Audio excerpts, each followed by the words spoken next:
Hey friends, you're watching BrainStormAcres. I'm Henry. And I'm Irene. It's been a really long week. Well, we had great intentions. And we actually got a lot of great intentions started too. Right. And then there was weather. There was snow. Yeah. Now, I will admit, I will take our weather over the weather that has happened in some other parts of the United States.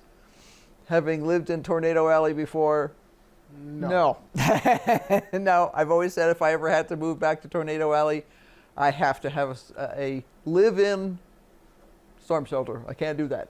I could live with hurricanes. I could live with earthquakes, but tornadoes are not my thing. Anyway, we had a couple of questions that were, I think, really interesting to talk about. One was, we were asked, have we ever grown potatoes from seeds? That is, true potato seeds.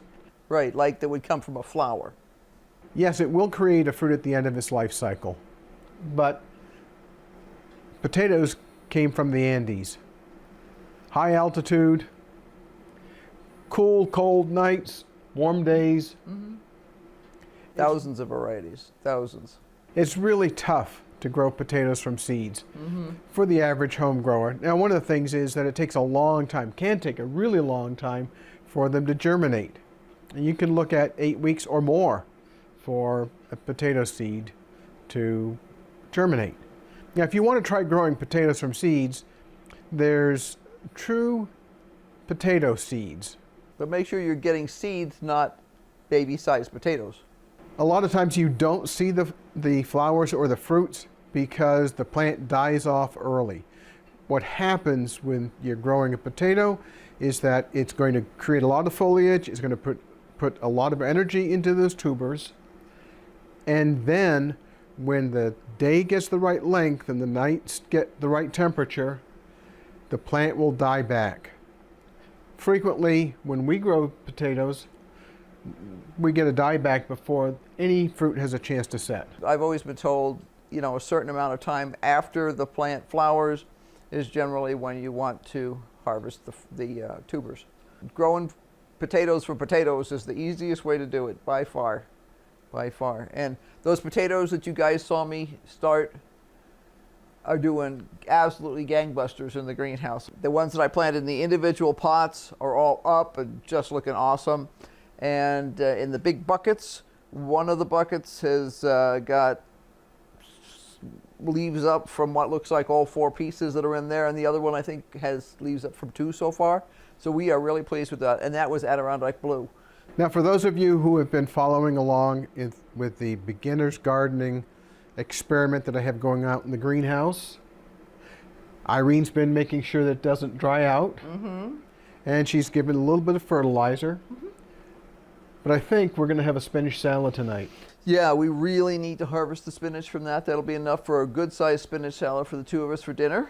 You've been eating radishes for the last couple of weeks, and they're really doing well. And Henry had the idea that we'll save a couple of, and maybe 3 or 4. 3 or 4. Get bigger, because we want to try roasting them. They're quick, they're a real nice turnaround plant, and it's just very satisfying to be able to run in here every day and go, here, have a radish, and rinse them off, and he munches them, Now, quick is the reason why I planted radishes and spinach in that bucket. Right. The idea is that when you're just starting off gardening, you want to make many mistakes quickly, simply, and easy to recover from, because it's going to happen. You're going to make mistakes.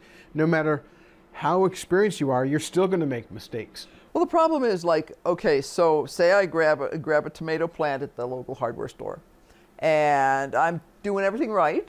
I bring that tomato plant home, and it might even have a couple little flowers on it. Maybe I pot it up, or I pot it into a bed. Cool, everything's going great. It's going to be a long time before I get a tomato off that. And I'm not telling you not to do this, because there's nothing cooler than watching a tomato grow. But sometimes you're sitting there going, are you ever going to turn red? So if you start tomatoes from seed, I think the fastest from transplant to fruit is about 63 days? Usually, yeah, and most of them are 70 or 75.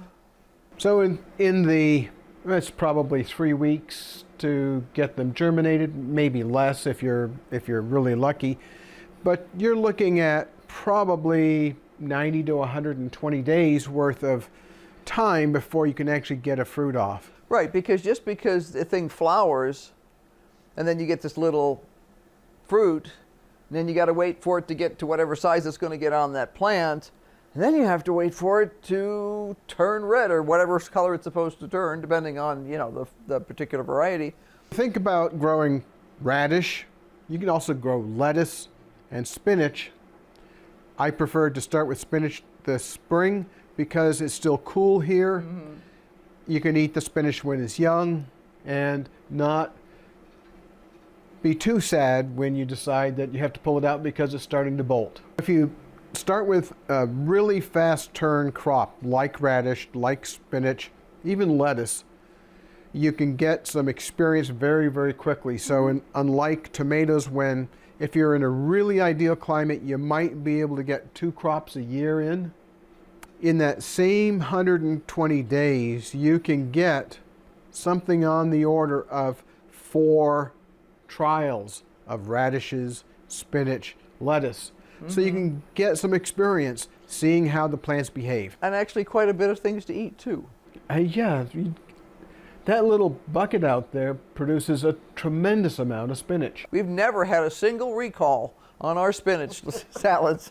But you know, Irene, every bit counts.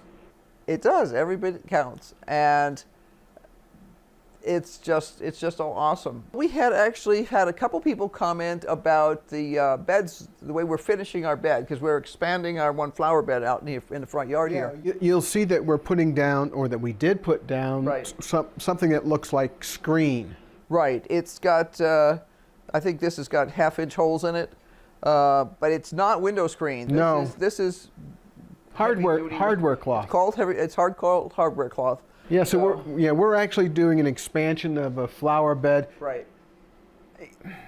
Yeah, it's designated a flower bed. I would be just happy to have pollinators. We last year I experimented. I don't normally like to put all of a particular family of plants in one spot, because if you get some sort of an invasion of bugs that like that particular kind of plant, then you get this sort of concentration, and they're going, "Hey, Charlie, all the good stuff's right here." We have pollinator problems here.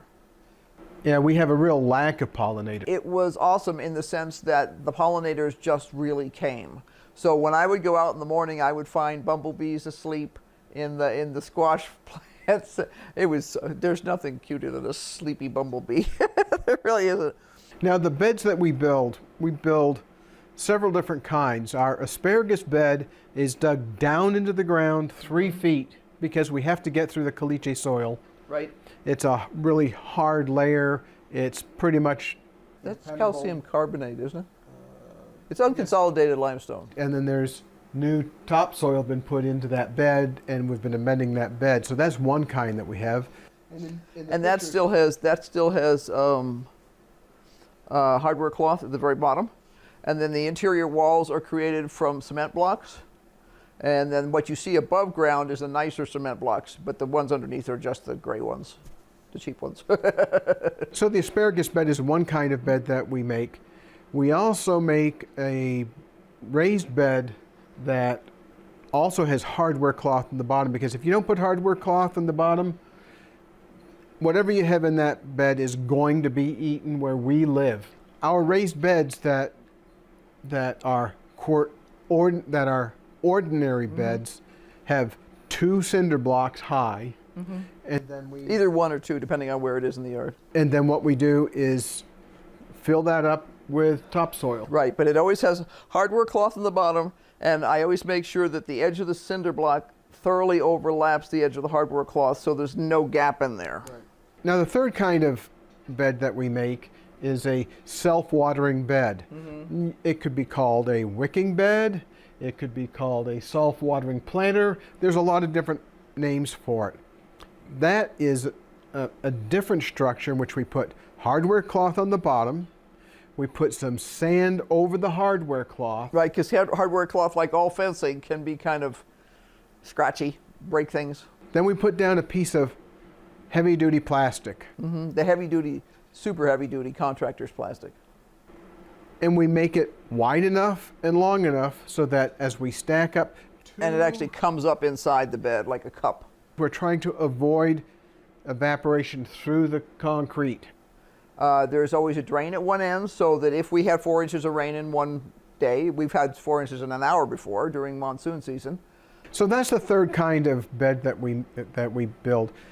We have automatic irrigation in our yard to feed our garden. And we have installed all of that ourselves. This is not brain surgery, but it does take planning. And it takes an awful lot of effort where we live because you have to dig down through the caliche. Do you know what time it is?